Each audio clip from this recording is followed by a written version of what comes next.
Hi everyone, in this video I'm going to show you how to delete a Facebook account. So from our Facebook, tap on the menu settings on the bottom right corner and the gear icon on the upper right corner. And then tap on the Meta or Account Center, Settings Privacy. And then you'll be headed to this page. Tap for the personal details. And then you'll be able to see their account ownership and control. So the second option, we have the deactivation or deletion. So let's tap that account that you wish to delete.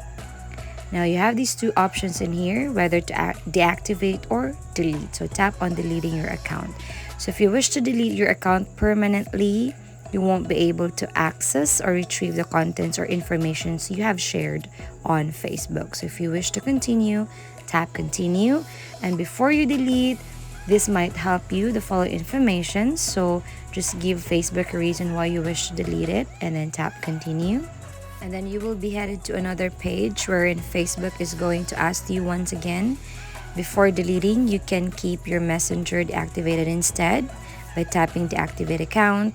You can also save your post or transfer your information and tap continue once everything's ready. So that's it. If you find this helpful, please don't forget to give us a like and subscribe.